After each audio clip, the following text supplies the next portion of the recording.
Hola, buenos días, me presento, soy Valentín Francisco Cruz Velázquez, presidente de la organización Tierra de Moctezuma Ñíhuatl,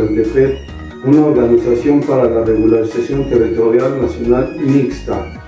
transmitiendo desde Tepeji de Rodríguez, Puebla. En 1871, el ministro de Justicia e Instrucción Pública expidió el reglamento del título 23 del Código Civil del Distrito Federal y de California, en la que se establecía la instalación de la Oficina del Registro Público de la Propiedad. El 6 de enero, la Secretaría de Desarrollo Agrario, Territorial y Urbano, SEDATU, festeja el aniversario de la Ley Agraria de 1915, promulgada por el entonces presidente Venustiano Carranza en el heroico puerto de Veracruz. Se creó la reforma agraria en enero de 1915, que marcó las pautas para la redistribución de tierra en México y creó la figura del ejido como una forma de responder a las principales demandas sociales de la Revolución Mexicana. La reforma agraria fue una de las aspiraciones de la Revolución Mexicana, que tuvo uno de los principales objetivos: tierra a los campesinos, a fin de otorgarles la posesión legal de su espacio de trabajo, para garantizar su seguridad alimentaria, autonomía y organización. El reparto agrario se definió desde el inicio de la presidencia de Lázaro Cárdenas, a fines de 1934, frente al departamento agrario. Nombró a Gabino Vázquez, que era un conocido antilatifundista, que el presidente le encomendó intensificar los trabajos de dotación de tierras del país. Los ejidos son una modalidad de propiedad rústica fundada por el Estado mexicano y única en el mundo, mientras que las comunidades agrarias tienen antecedentes desde la colonia, con el noble nombre de pueblo de indios o naturales, a las que el gobierno les otorgó reconocimiento jurídico, aunque una muy pequeña parte de ellas, pues la mayoría fueron forzados a convertirse en ejidos. Las comunidades fueron creadas durante la época colonial por medio de cédulas reales, que eran títulos concedidos por los reyes de España, otorgando tierras a los pueblos originarios para el asentamiento humano, parcelas de labor y tierras de uso común. La primera de la ley agraria en México durante el siglo XX ha realizado dos reformas agrarias con el objetivo fundamental de intensificar las políticas de la corte capitalista o neoliberal. La primera reforma consistió en expropiación de tierras a los hacendados y su entrega a los campesinos, creando así los ejidos.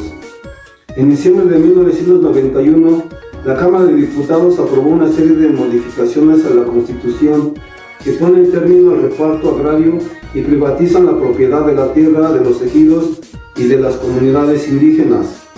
En 1992 se puso en práctica una reforma que dio a la autonomía total a la Asamblea Ejidal en la toma de decisiones en materia del uso de suelo y posibilitó a los ejidatarios la división total o parcial de sus tierras al régimen de propiedad privada mediante la adquisición del dominio pleno. El presente estudio tuvo como objetivo valorar el impacto de la certificación y privatización de los ejidos sobre los cambios de uso de suelo en el contexto de la urbanización e industrialización de aguas calientes. La hipótesis de trabajo fue que las reformas facilitaron la adquisición de reservas para el desarrollo urbano e industrial y el cambio de actividades económicas de la población. Ha favorecido la recuperación de cubierta vegetal de la región. A finales de los 70, los países latinoamericanos instituyeron profundos cambios estructurales y monetarios, liberando su economía con la finalidad de participar de manera más competitiva en los mercados internacionales. Estos fueron motivadas por las recomendaciones del Banco Mundial, que pugnaban por dotar de incertidumbre jurídica a las tierras comunales y así alcanzar un mayor bienestar económico mediante el acceso a créditos para la producción y la generación de facilidades para la venta y renta de propiedades a un precio justo. En el caso de México, esta recomendación coincidió con la transición rural-urbana de la población.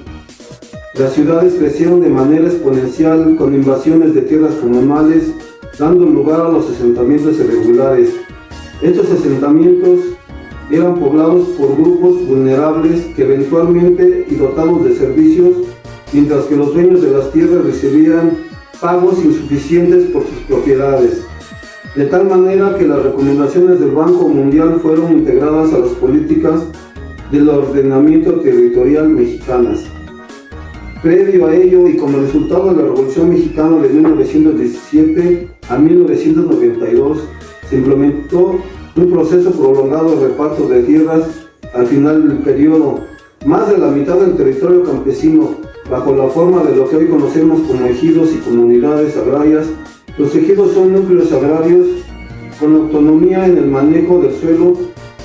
que mezclan bienes privados y comunes. Están divididos en 4 zonas, que son el asentamiento humano, la reserva de crecimiento, las tierras de labor y las tierras comunales. En su origen contaban con reglas estrictas que prohibían la renta del suelo, a su vez la siembra de tierras de labor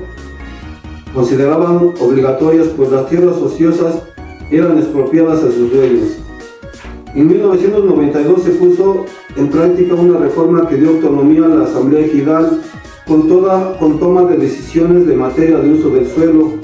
y posibilitó a los ejidatarios la división parcial o total de sus tierras para transferencias del régimen de propiedad privada mediante la adquisición de dominio pleno. Para reglamentar dichas ventas y con la finalidad de dar certidumbre jurídica a la tenencia de la tierra en 1993, se originó el programa de certificación de derechos ejidales